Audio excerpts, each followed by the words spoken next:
Oh, okay. Well,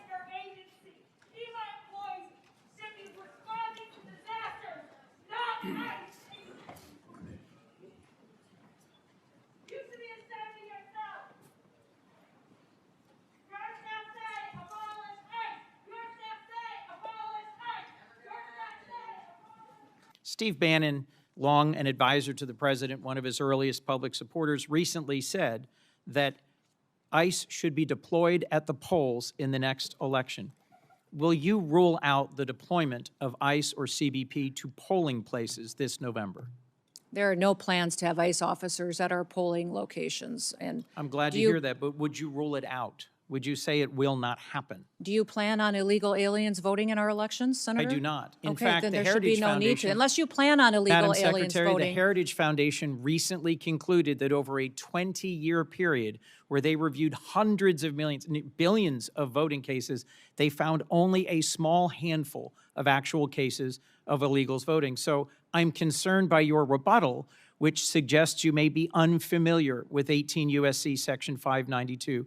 Are you familiar with this federal statute that relates to sending armed men to polling places? There are no plans to send any of our law enforcement officers to But polling Madam locations. Secretary, you're sir. clear it would There be a have been federal illegal crime aliens. for you to do so. There are illegal aliens that have voted, and it's been proven in the past in certain cases in certain states. We provide a program to states. I think we have 27 different states that utilize our SAVE program now to verify individuals that are eligible to vote in their elections. And as states run their election systems, we encourage them to use that to make sure they maintain their election integrity. Madam Secretary, can you understand how when Steve Bannon says publicly, we should have ICE at the polls, and you say there are no plans, that's not enough to rule out the possibility of a violation of this long-standing federal law? Will you issue a directive that ICE and CBP should be nowhere near polling places this November? We have no plans to have ICE officers or law enforcement at polling locations. States are responsible for running their elections, and we're giving them tools and mitigation efforts that they can utilize in order to make sure they maintain the integrity of those elections and that individuals can trust their systems to ensure that their vote counts. Brand them as domestic terrorists. Can you explain why you decided to brand these victims that we all saw on video who were out protesting the activities of your agency and were killed as a result of it? How did you think that calling them domestic terrorists at that scene was somehow going to calm the situation? You know, Senator, we are working in those situations where there's a tragic loss of life and that there is something that our agents are involved in, that we continue to deliver information. Is it so hard to say you were wrong? We continue, as these investigations continue to go, we will provide, I absolutely strive to provide factual information and will continue to do that. And when you fail, do you admit it publicly? Absolutely. We always know that there's room for improvement, that we will.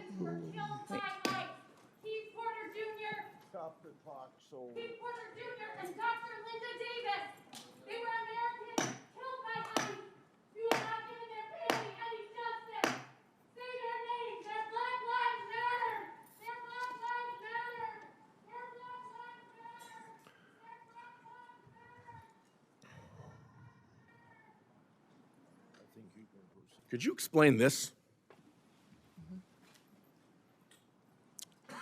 Sir, I'm looking at a picture of an interior, looks like a bedroom. Of an airplane? Yes, sir. You're not familiar with that? These photos are not accurate. If you're referring to the airplanes that the Department of Homeland Security has purchased and are purchasing, we're using them for long-range command and control aircraft that is dictated in statute by Congress for the Department of Homeland Security to have a plane. Luxury jet with a bedroom in it? Yeah, we used a 737. I've been on it once, but it is being used by other administration officials, and it is used for command and control flights for the department. The department has found that in purchasing our aircraft, that we will save the taxpayers hundreds of millions of dollars. Does it have a bedroom in it? In fact, we spent $1.442 billion on ICE deportation flights last year. Does it have a bedroom in it? I believe it's being refurbished and not having a bedroom in it. So it is being refurbished.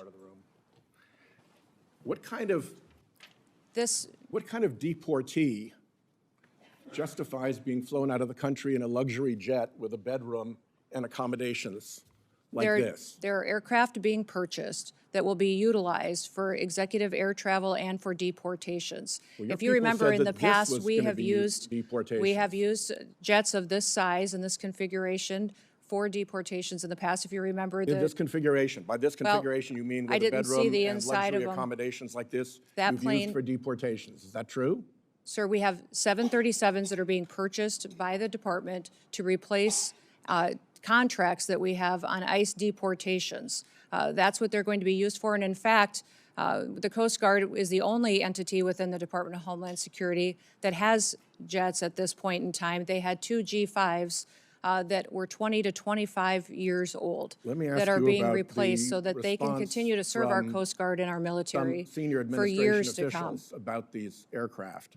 They've been reported as saying, although they don't want to say publicly this, but individuals described as senior administration officials have described these airplane purchases as the world's worst deal and an abuse of federal funds.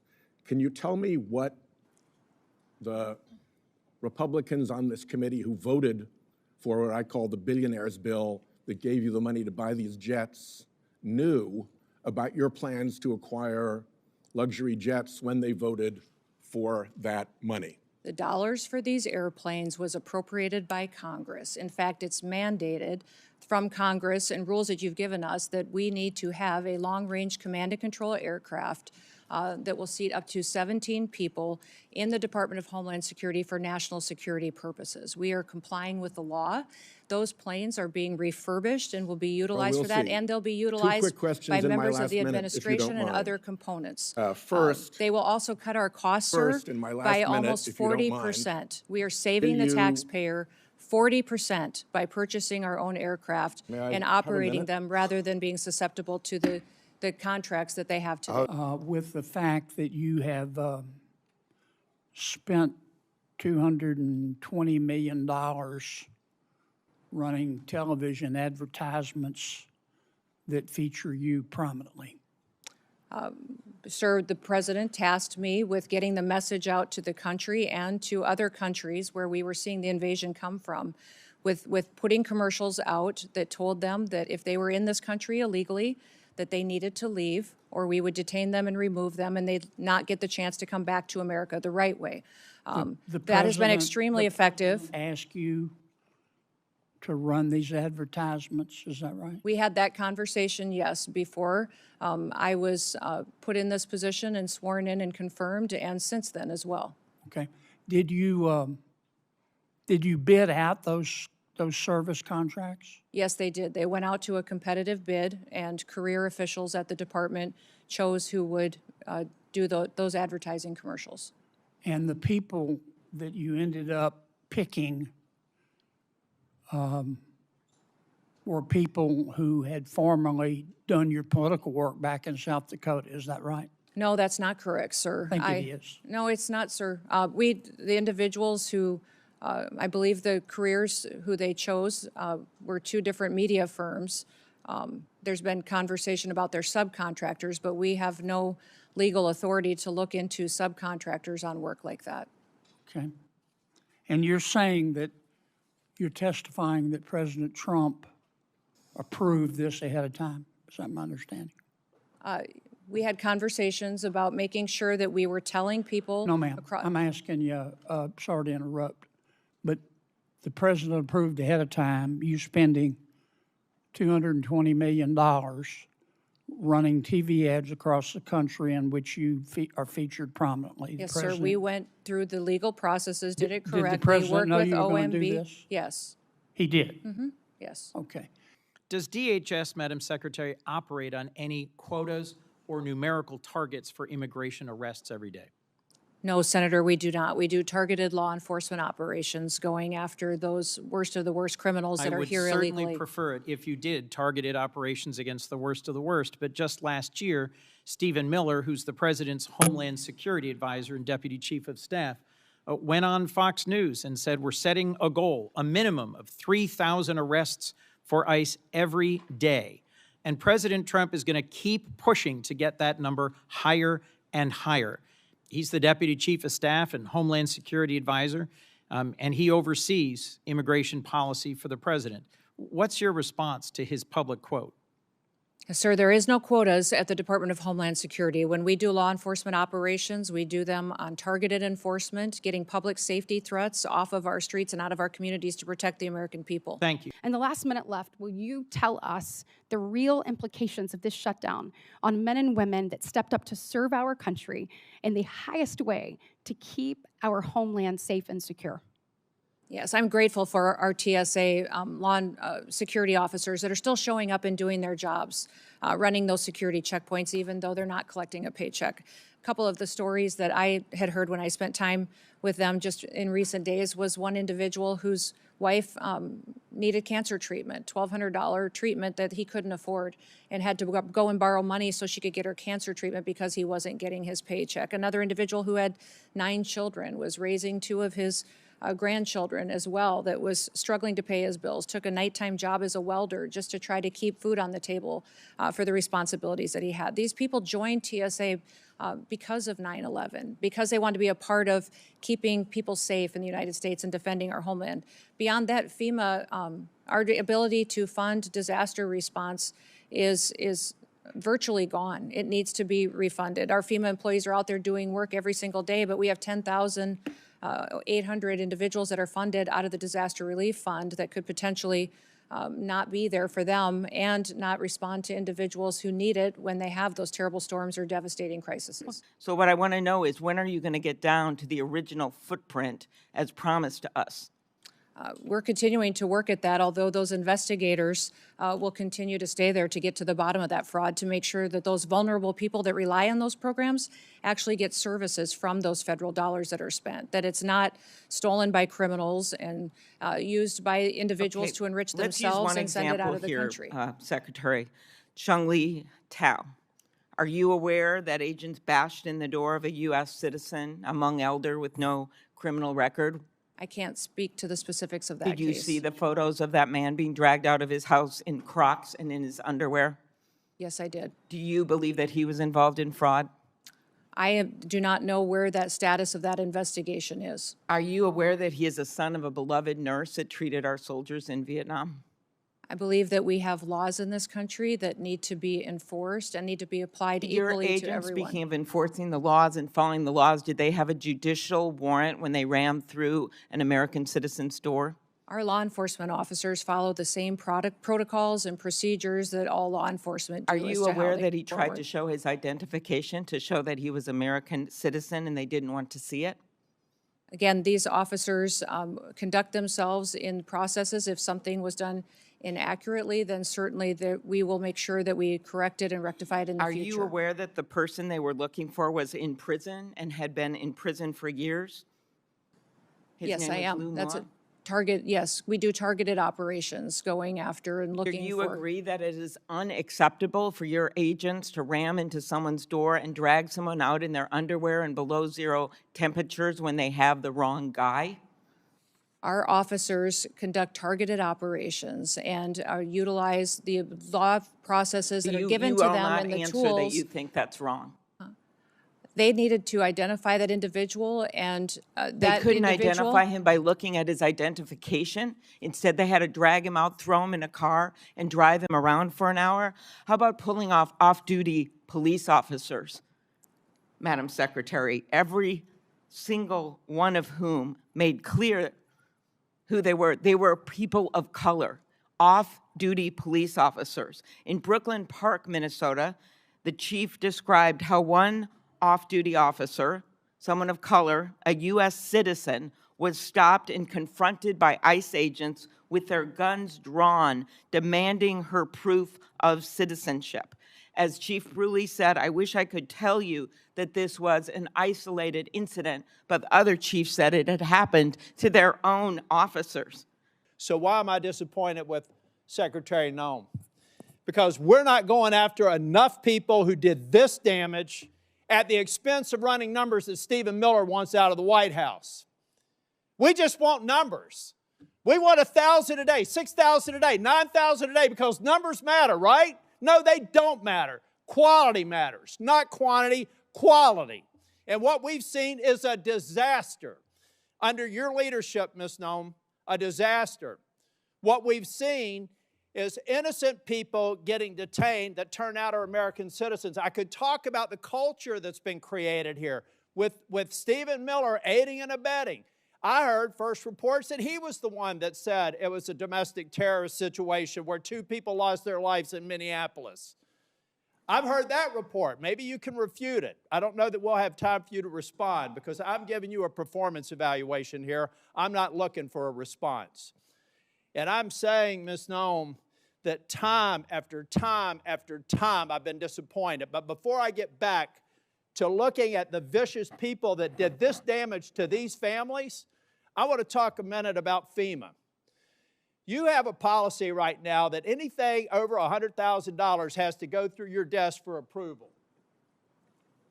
I asked my staff, because I'm a management consultant, I don't try to do cheap shots in here, but the facts do not lie. This is your administration for FEMA response. This is President Trump's first administration. Which one would you like to have? If you're a state that has a $60 billion disaster, your biggest disaster in South Dakota that I can tell that when you were an elected official was about $500 million. So 1/100th of this single storm where thousands of people are hurting in North Carolina and you're just barely catching up. This is what competent FEMA leadership looks like.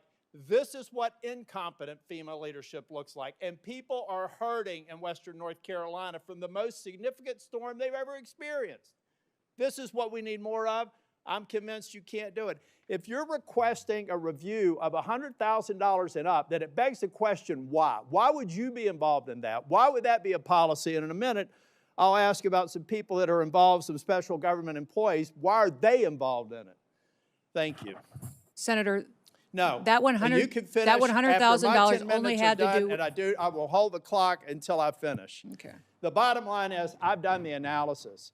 And you can say whatever you want to. I've worked with a Democrat governor. I've worked with a Republican governor. I've worked with fiscal research. We have people contacting my office now to get the information to better understand the failure of this department.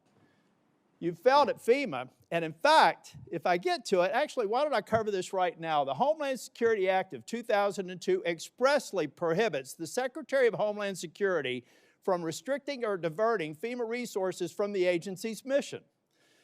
Based on your disaster response, the chart that I just showed you, I have reason to believe that you're violating the law, either knowingly or unknowingly.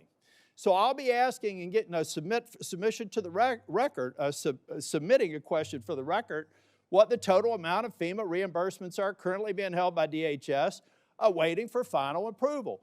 Held by DHS, awaiting for final approval for an agency that you should not be obstructing the disbursement on. I'm going to give you time to answer to it under penalty of perjury so that we can get it right. Now, going back to Minneapolis, why can't we just say we made a mistake? I will ask you one question, if you can just give me a quick response. Who does Tom Homan work for? You or the president? The president. Okay. Why is that? Because I believe the president recognized that you weren't getting it done in Minneapolis, and you're putting us further away from pointing to this. We're beginning to get the American people to think that deporting people is wrong. It's the exact opposite. The way you're going about deporting them is wrong. The fact that you can't admit to a mistake, which looks like under investigation, is going to prove that Ms. Good and Mr. Petty probably should not have been shot in the face and in the back. Law enforcement needs to learn from that. You don't protect them by not looking after the facts. Not only should the FBI be investigating it, but every single law enforcement agency in that jurisdiction should be invited to it, so our law enforcement officers do not have this pall cast upon them. One of the reasons why ICE officers are having threats, and damn the people that threaten ICE officers, because so many of them are doing a good job, is because you've cast a pall on them by acting like we should investigate things differently. Officer-involved shootings have a formula that we should go through every time. And we're not going through that formula. As a matter of fact, in Ms. Good's case, I think that they were even saying that maybe there wasn't even a need to do it in the DOJ. I hope that that's changed. But I'm telling you, it was a civil rights review. I saw your frown. You can correct me if I'm wrong. But originally, Blanche said there wouldn't be an investigation. Folks, law enforcement, we've got to have their back. We've got to make it clear when they make a mistake, then they get corrected for it. But you don't walk away from it, and you've done it too many times. Now, Secretary, I read your book last week. And honestly, some of the parts of it impressed me, but some of it distresses me. And I'll give you a good example of one that does. The passage where you talk about killing a dog that was 14 months old. I train dogs, all right? And you are a farmer. You should know better. You should know that if you're going out to a hunting lodge and you're putting pheasants out and you're putting dogs out, you don't take a puppy out there. A 14-month-old dog is basically a teenager in dog years. You decided to kill that dog because you had not invested the appropriate time in training, and then you have the audacity to go into a book and say it's a leadership lesson about tough choices. It's in your book. We could play it if we had time. At that same lunch hour, you killed a goat. And you killed the goat because you said it was behaving badly. You are a farmer. You don't castrate a goat. They behave badly. You should have probably done that before. But my point is, those are bad decisions made in the heat of the moment, not unlike what happened up in Minneapolis. I expect we're an exceptional nation. And one of the reasons we're exceptional is we expect exceptional leadership. And you've demonstrated anything but that in the time that I've seen you responding to the emergency in North Carolina and across the Southeast, and acknowledging when mistakes are made, and speaking too soon for the expedient of social media or whatever it is. I'll leave you with this, Ms. Noem. I'm expecting answers to Charlotte's Web. I requested it a month ago. That was one of the investigations in Charlotte, 20 minutes from where I live. All I asked for, if it had to be anonymized, was information so that I could determine if your hit rate is right. I want to find more of those people, and I want to detain fewer of the others. And Mr. Chair, in my remaining time, I have a lot to go. But I want to submit this letter from the Office of Inspector General that cites 10 different instances under Ms. Noem's leadership where they've been misled and not allowed to pursue investigations that they think are critically important. Does anybody have any idea how bad it has to be for the OIG in this agency to come out and do this publicly? That is stonewalling, that's a failure of leadership, and that is why I've called for your resignation. And if I don't get an answer to these questions, I don't want an applause. Please don't do that for me.